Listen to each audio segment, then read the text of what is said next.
শাক্ত ও বৈষ্ণব ধর্মের মিলনক্ষেত্র মানে নদিয়ার শান্তিপুর ধাম।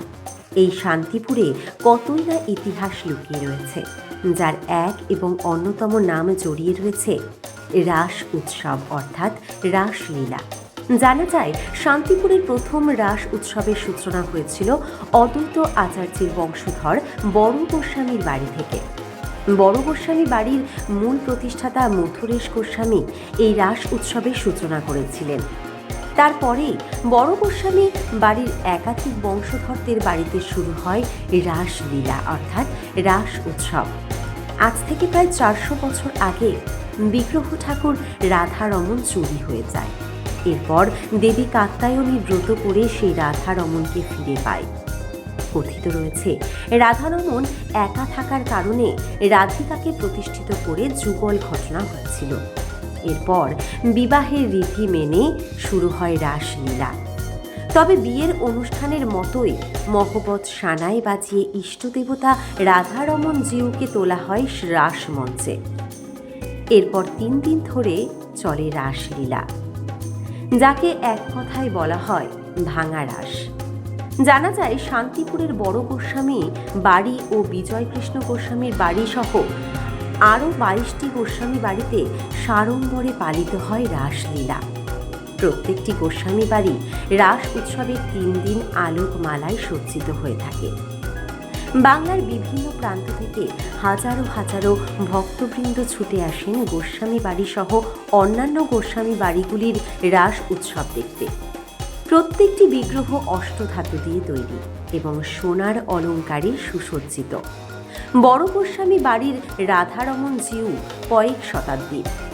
একটা সময় পুরীতে রাধারমণকে প্রতিষ্ঠিত করা হয়েছিল, আর সেখানে রক্ষণাবেক্ষণে গাফিলতি থাকায় তাকে নিয়ে যাওয়া হয়েছিল বাংলাদেশের যশোরে। সেখানে নবাবদের আক্রমণ থেকে রক্ষা করতে বড় গোস্বামী বাড়ির বংশধর মথুরেশ গোস্বামী রাধারমণকে নিয়ে এসেছিলেন এই বড় গোস্বামীর বাড়িতে। কারণ সেই সময় মথুরেশ গোস্বামী ছিলেন যশোরের বৈষ্ণব গুরুদেব। তাই ইষ্টদেবতাকে রক্ষা করতে সেখানকার সেবায়েতরা গুরুদেবের হাতে তুলে দিয়েছিলেন। তারপর থেকে শান্তিপুরে শুরু হয়েছিল রাসলীলা। তবে প্রায় 400 বছরের প্রথা এখনও যেন অক্ষরে অক্ষরে পালন করে প্রত্যেকটি গোস্বামী বাড়ির সদস্যরা। যে যেখানে কর্মসূত্রে থাকুক না কেন, রাস উৎসবের এই 3 দিন বাড়ির বিগ্রহ দেবতার আরাধনায় ব্রতী হন প্রত্যেকেই। ইতিমধ্যে বড় গোস্বামী বাড়ির রাসমঞ্চ সাজিয়ে তোলা হয়েছে আলোকসজ্জায়। আগত দর্শনার্থীরা যাতে রাধারমণ জিউর রাসলীলা যেন চাক্ষুষভাবে দেখতে পারে, তার জন্য করা হয়েছে বিশেষ সুব্যবস্থা। তবে এই ভাঙা রাস উৎসবের 3 দিন বড় গোস্বামীর বাড়ির নাটমন্দির থেকে রাজমঞ্চ পর্যন্ত পুলিশের কড়া প্রহরার ব্যবস্থাও করা হয়।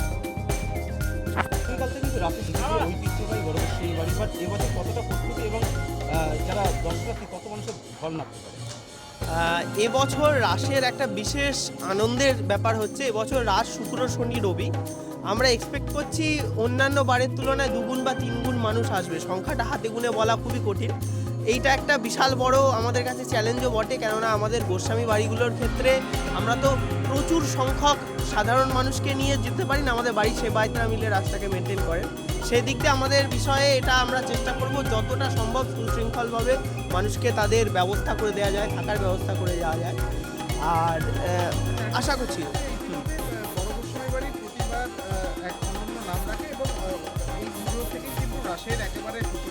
হ্যাঁ বিগ্রহ সামনে আসার কত বছরে পড়লো এবং এই পুজোর ইতিহাস কি এবং কে এই পুজো প্রথম এই রাসযাত্রায় সামনে এনেছিল? শান্তিপুরের রাস, পুরো রাসটাকেই আমরা ভাঙা রাস বলি। আমাদের একটা প্রথম ভুল ধারণা ভেঙে দিই, ভাঙা রাস শুধু শোভাযাত্রা নয়, গোটা শান্তিপুরের রাসটা ভাঙা রাস। দেখুন, রাসলীলা বৈষ্ণবদের একটা মূল উৎসব, বহু বছর ধরে চলে আসছে। কিন্তু আমরা যতদূর তথ্য পেয়েছি, বড় গোস্বামী বাড়ির মূল প্রতিষ্ঠাতা মথুরেশ গোস্বামী আজ থেকে 350 বা 400 বছর আগে আনুমানিক প্রথম এই রাস যাত্রার সূচনা করেন। তিনি এই রাস সূচনা করেন আমাদের বাড়ির যে মূল সেবিত বিগ্রহ রাধারমণ, যার নাম অতীতে ছিল দোল গোবিন্দ, সেই মূর্তি একবার চুরি হয়ে যায়। তারপরে বাড়ির জ্যেষ্ঠ বধূরা বিভিন্নভাবে ব্রত করে কাত্যায়নী ব্রত করে সেই দোল গোবিন্দকে ফিরে পান এবং তার পুনর্নামকরণ হয় রাধারমণ। এবং তার সঙ্গে যেহেতু যুগলে থাকাটা সব গোস্বামী বাড়ির রীতি, আমাদের শ্রীমতীকে এনে দুজনের মিলন ঘটানো হয়। আমরা মনে করি এটা রাধারমণ এবং শ্রীমতীর লৌকিক বিবাহ, এবং সেই বিবাহের তৃতীয় দিন সারা নগরবাসীকে দেখানো হয় যে আমাদের বাড়ির নতুন বধূরূপে শ্রীমতী এসছেন। সেই থেকে শান্তিপুরের ভাঙা রাসের সূচনা এবং সেই থেকে শোভাযাত্রার সূচনা। এইভাবে বড় গোস্বামী বাড়ি থেকে শুরু করে বিভিন্ন গোস্বামী বাড়ি তাদের অনুসারী হয়ে শান্তিপুরের রাজযাত্রা শুরু করে। যেটা হচ্ছে নহবত সানাই বাজে এবং তারপরে এই সূচনা আর কি বলা যেতে পারে প্রথম থেকে শুরু হয়। তার মানে যেহেতু বলা হচ্ছে যে বিবাহ দেওয়া হয়, সেই কারণেই কি সানাই হ্যাঁ, আসলে এটা তো আমরা অন্তত লৌকিক বিবাহ মনে করি, মানে বাস্তবে সেই যুগে না হলেও এই যুগে আমরা কলিতে চেষ্টা করেছি একটা লৌকিক বিবাহ দেওয়ার। এই কনসেপ্টে আমাদের নহবত ছানায় আসে এবং তৃতীয় দিন বধূ পরিচিতির এই ধারণাটাকে মাথায় রেখে সারা নগর ভ্রমণ হয়। কুঞ্জভঙ্গের কি নিয়ম রয়েছে এবং এই যে কুঞ্জভঙ্গের মাধ্যমে দেখা যায় যে বহু গোস্বামী বাড়ির যারা সুসন্তান রয়েছেন, যারা পুরনো দিনের যারা বয়স্করা রয়েছেন বা শান্তিপুরবাসীর যারা সব থেকে বড় কথা যারা ব্রাহ্মণ দীক্ষিত, তারা বিগ্রহ নিয়ে নাচানাচি করেন, সেটাও কিন্তু দেখা যায়। কুঞ্জভঙ্গটা ইউনিক একটা অনুষ্ঠান, যেটা বোধহয় আমার মনে হয় সারা বিশ্বে কোথাও হয় না এইরকমভাবে। আমাদের কুঞ্জভঙ্গের মূল কনসেপ্টটা হচ্ছে 3 দিন তো রাসমঞ্চে ঠাকুর থাকলেন, তারপর ঠাকুর ফিরবেন তার মূল মন্দিরে। এই মূল মন্দিরে তাকে একটু আনন্দ দিয়ে নাচিয়ে নাচিয়ে ঘরে ফেরানো, এই কনসেপ্টটা থেকে কুঞ্জের ভঙ্গ ভেঙে যাচ্ছে, রাসকুঞ্জ ভেঙে গিয়ে তাকে নাচিয়ে নেওয়া হচ্ছে। স্বভাবত ওই রাধারমণ বা অন্যান্য বিগ্রহকে গোস্বামী বাড়ির পবিত্র যারা বংশধর তারা ছাড়া কেউ ছোঁয়াটা কিছুটা আমরা মনে করি যে তার একটা গুরুত্বপূর্ণতা রয়েছে, বাড়ির একটা ইতিহাস রয়েছে, তাই ওই দিনটাকে গুরুত্ব দিয়ে বিশেষভাবে আমরা এবছরও সেটা করছি, চলছে।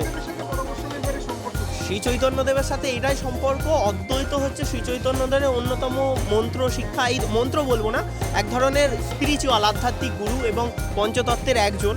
অদ্বৈতকে চৈতন্য মানে নিজের পিতৃসম মানতেন এবং আমরা তারই বংশধর। বড় গোস্বামী বাড়ির থেকে শান্তিপুরের সব গোস্বামী বাড়ি তারই বংশধর, সেই হিসেবে তো একটা সম্পর্ক রয়েছে।